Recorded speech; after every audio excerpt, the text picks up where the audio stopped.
Moi, Carole Dupuis, coordonnatrice générale du regroupement Vigilance Hydrocarbures Québec, déclare que le réchauffement climatique est une urgence. Ces conséquences mettent non seulement nos écosystèmes en péril, mais posent aussi un danger imminent à l'espèce humaine.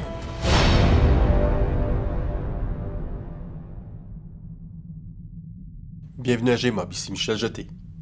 De plus en plus informés, nombre de citoyens voient la convergence des crises s'accentuer autour d'eux.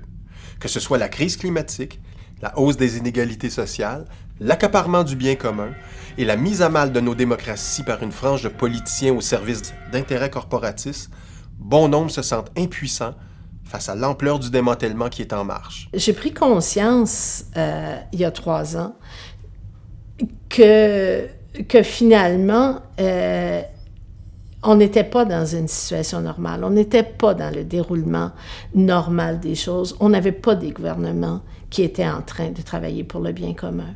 On faisait face à des gouvernements qui étaient en train de détruire la planète. Suite à l'élection du gouvernement libéral de Philippe Couillard et à ses attaques systématiques contre les services publics, Carole Dupuis fait partie de ces citoyennes qui se sont levées.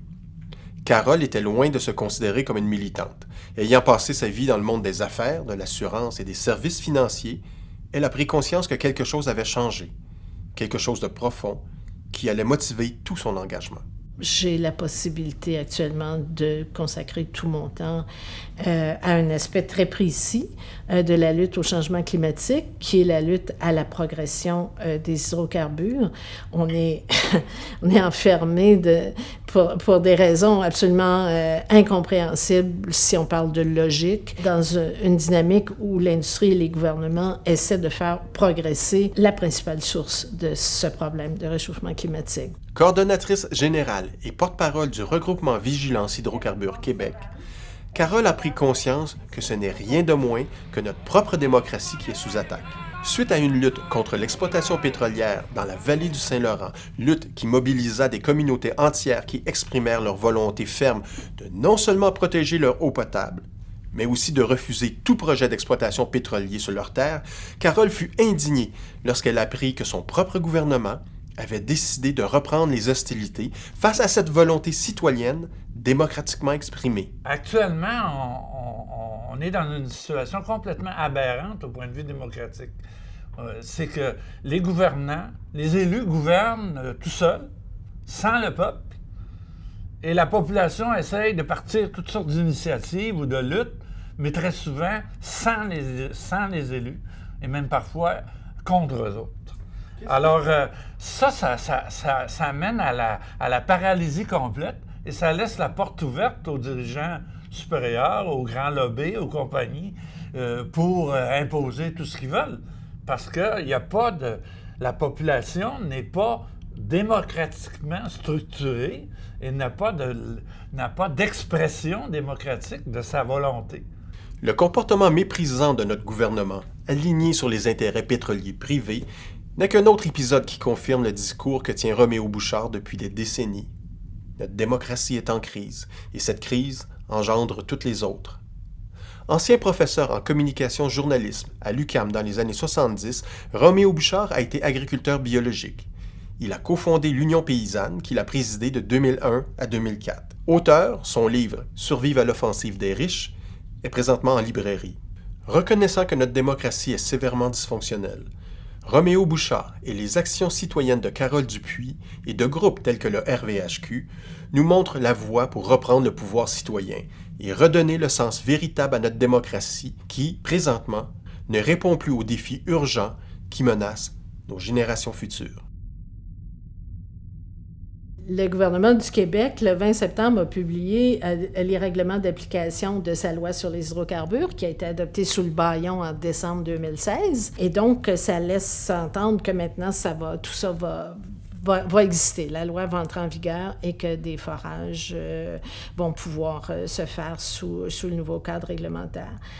Ces projets de règlement-là sont tellement outranciers C'est des règlements qui permettent de forer dans les lacs, dans les rivières, il n'y a pas de restriction finalement à proximité des maisons, à proximité des garderies, à proximité des écoles. C'est des règlements qui sont tellement féroces, qui font tellement fi de la souveraineté de la population sur son territoire, finalement. Il faut que la population, le peuple, puisse exercer sa souveraineté en permanence et par des moyens d'intervention envers les gens qu'il a désignés pour diriger, des moyens d'intervention contraignants. Actuellement, on n'a ni un ni l'autre. On n'a pas de moyens. On ne peut pas intervenir de façon permanente. On se fait dire, vous nous avez élus pour gouverner, alors laissez-nous gouverner. Et deuxièmement, même si on intervient par des consultations, ça n'a pas de valeur contraignante. Ils peuvent faire ce qu'ils veulent avec. T'sais. Alors, c'est évident qu'il faut réformer toutes nos institutions démocratiques si on veut arriver à ça. Il y a une poignée d'individus actuellement qui contrôlent les décisions publiques. Et je parle vraiment des décisions publiques, parce que cette industrie-là des hydrocarbures n'est pas très sympathique. Mais elle fait ce qu'elle a à faire, elle essaie de faire des forages, puis elle essaie de faire des profits. C'est pas eux qui ont des comptes à nous rendre, c'est nos élus. Je pense que la démocratie de représentation, comme on l'appelle, qui a été bâtie, qui a été inventée à partir des révolutions françaises et américaines, c'était une démocratie qui a été... On l'a définie, ce sont les grands bourgeois qui l'ont définie, et ils ont inventé la représentation et l'élection au suffrage universel précisément pour s'assurer d'avoir le contrôle des décisions et que ce ne soit pas le peuple qui décide. C'est-à-dire que le peuple va dire, on va vous demander votre opinion à tous les 4 ans et on va vous dire on va vous présenter des candidats. Vous les choisirez même pas. C'est nos partis politiques qui vont les présenter et vous allez voter. Et puis après, ces gens-là vont gouverner. Alors, c'est sûr que ce système-là conduit à ce que pendant 4 ans, des gens qui ont été élus plus ou moins honnêtement, plus ou moins démocratiquement, font ce qu'ils veulent, ont le pouvoir absolu. C'est une sorte de monarchie élective. Moi, j'appartiens à une génération qui a fait la Révolution tranquille. C'est-à-dire que j'en ai bénéficié de la Révolution tranquille. Mes parents ont fait la Révolution tranquille et j'en ai bénéficié. Quand j'étais enfant, il y a toujours eu de la corruption, il y a toujours eu des choses pas correctes, mais fondamentalement, on a eu quelques gouvernements qui ont travaillé pour le bien public. On a eu des gouvernements qui ont démocratisé l'éducation. On a eu des gouvernements qui ont créé l'assurance maladie. On a eu des gouvernements qui ont créé la Caisse de dépôt et de placement du Québec, qui était à sa base une magnifique institution, même si elle est vraiment bien mal utilisée actuellement.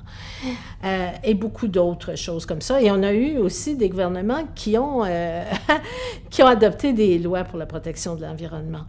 Il y avait une volonté sincère à une certaine époque de protéger notre environnement. Et c'est très difficile pour les gens de ma génération d'accepter que maintenant on fait face à des gouvernements qui ne sont pas de bonne foi et qui ne travaillent pas pour le bien public. Et ce dont on se rend compte, c'est que dans le mouvement citoyen, il y a beaucoup de gens de ma génération qui ont cette prise de conscience-là et qui veulent corriger le tir. Le fait, c'est qu'on est dépossédé complètement des décisions et que nos gouvernements, actuellement, sont en train de progressivement privatiser, remettre aux mains de ces grandes sociétés privées-là l'essentiel de tout ce qui fait notre vie. T'sais. Parce que ces gens-là veulent faire de l'argent avec le plus de choses possible. C'est-à-dire, le pétrole, ils veulent aller jusqu'à la dernière goutte, même s'ils savent qu'il va finir par en manquer. Mais tant qu'il y en aura, ils veulent faire le maximum d'argent avec. Quel que soit l'impact que ça a sur le climat. Quels que soient les autres impacts sur l'environnement. C'est comme ça pour tout.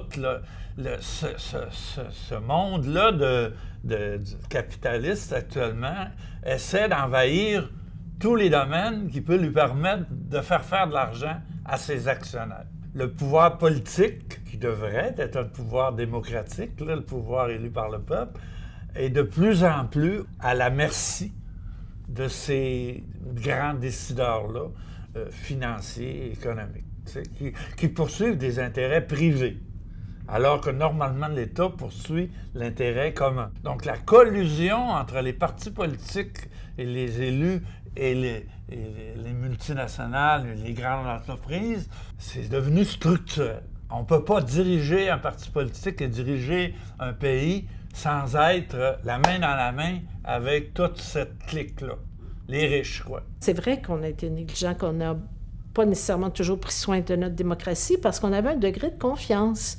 Et cette confiance-là, elle est brisée. Elle est vraiment brisée. Et ce qui est vraiment triste, c'est que nos enfants et même nos petits-enfants ont grandi dans une société où les pouvoirs publics ne sont pas fiables, ne sont pas respectables, ne travaillent pas pour le bien public. Et c'est comme ça qu'est bâtie notre démocratie, surtout celle sur le modèle britannique dont on a hérité. Parce que c'est le modèle britannique, comparé au modèle républicain des États-Unis, par exemple, ou des pays européens, c'est le modèle le moins démocratique qui existe. C'est une monarchie constitutionnelle, justement. Alors, c'est une des grandes raisons pour lesquelles le Québec devrait redéfinir ses institutions démocratiques. Reprendre le contrôle de la façon de se diriger. Il n'y a plus personne maintenant au Québec qui peut ignorer qu'on se dirige vers l'exploitation des hydrocarbures.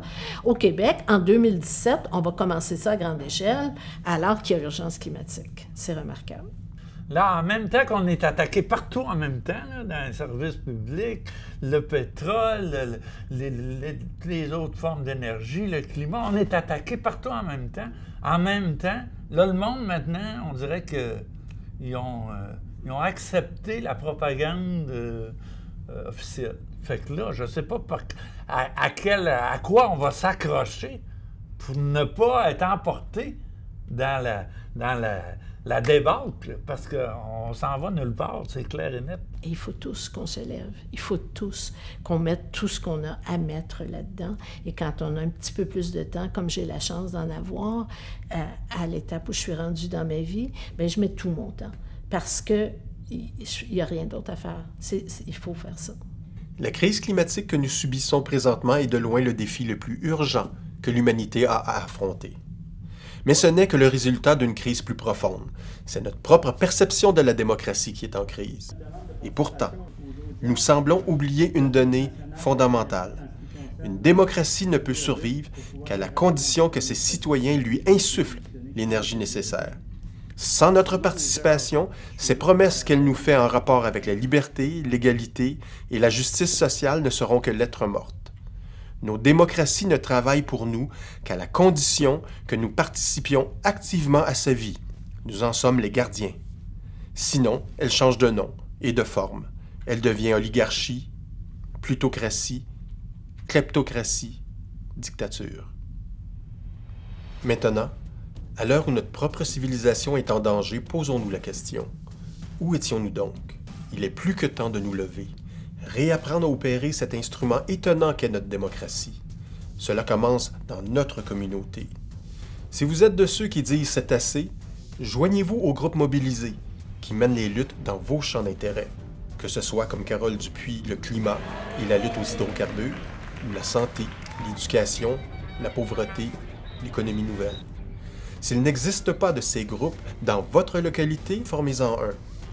Si vous ne pouvez vous investir de cette façon, demeurez alerte et informés. Redevenons les défenseurs non seulement de nos libertés individuelles, mais les défenseurs de la vie dans son entièreté. Nous sommes le peuple souverain. Agissons comme tel. Face au précipice, nos démocraties, nous sommes maintenant de les faire évoluer. Et cela commence en acceptant de prendre le rôle qu'elles nous invitent à assumer. Soyons d'authentiques gouvernements de proximité. Unissons nos différentes communautés. Cette communion sera non seulement le gage de notre force, elle sera le fer de lance des changements fondamentaux que nous devons opérer de toute urgence.